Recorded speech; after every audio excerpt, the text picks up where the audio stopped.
Welcome to Shadowline News, your window into the stories that shape our world. I'm bringing you breaking coverage of what has become one of the most significant days in Kenya's contemporary political calendar. The streets of Nairobi tell a story of tension and defiance, as Kenya marks the 35th anniversary of Saba Saba, literally meaning 7-7 in Kiswahili.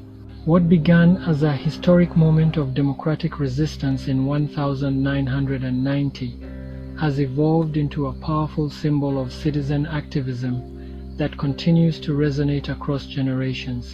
The echoes of that original uprising, which challenged the single-party rule of President Daniel Arap Moi, reverberate through the capital's blocked roads and heavy police presence that has transformed the city into what many are calling a fortress. The demonstrations have taken on a broader significance, evolving into calls for President William Ruto's resignation amid concerns over corruption, police brutality, and the unexplained disappearances of government critics. This transformation from historical commemoration to contemporary protest movement reflects the deep-seated frustrations that have been building within Kenyan society. The government's response has been swift and overwhelming. By morning, razor wire, barricades, and a heavy police presence had encircled Nairobi's parliament, with security tightened at key intersections and significant police deployments observed at critical roundabouts. The visual imagery is striking: a capital city preparing for its own citizens as if preparing for an invasion. If you're finding this analysis valuable, remember that independent journalism depends on your support. Hit that subscribe button and help us continue bringing you unfiltered coverage of the stories that matter most.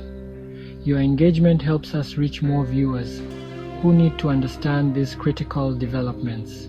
What makes this year's Saba Saba particularly significant is the participation of Generation Z protesters who have brought new energy and tactics to the movement.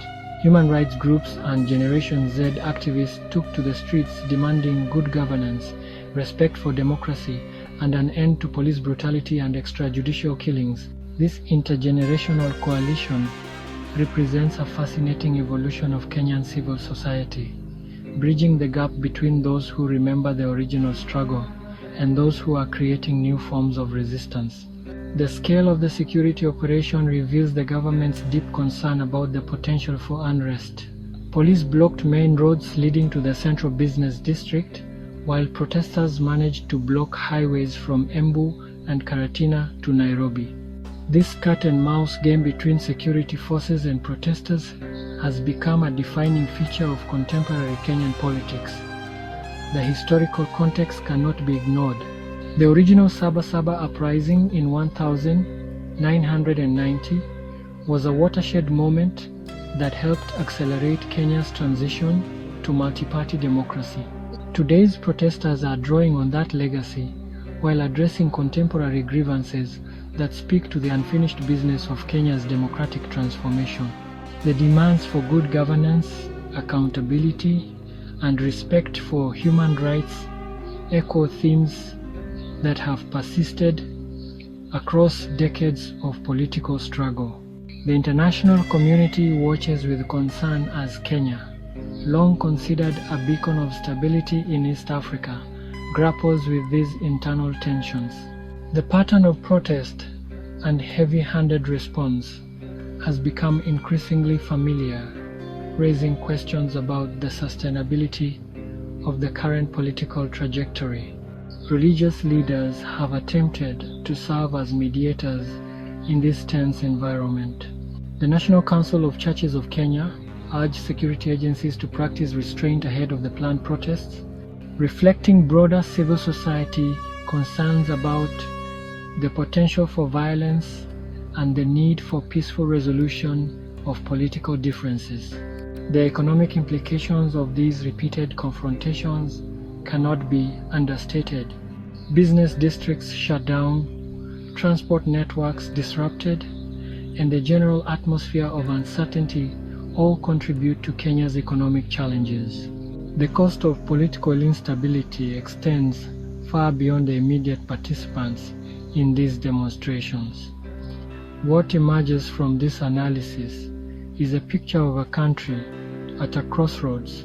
The Saba Saba anniversary serves as both a reminder of how far Kenya has come and a stark illustration of how far it still needs to go. The demands being made by protesters for accountability, for transparency, for an end to extrajudicial killings are not radical requests but fundamental elements of democratic governance. The response to these demands will likely shape Kenya's political landscape for years to come. Whether through dialogue, reform, or continued confrontation, the resolution of these tensions will determine whether Kenya can fulfill the promise of its democratic transition or whether it will continue to cycle through periods of unrest and instability. This has been Shadowline News, committed to bringing you the stories that matter, the analysis that enlightens, and the perspective that empowers. We'll continue monitoring this developing story and bringing you updates as they unfold. Thank you for trusting us with your news.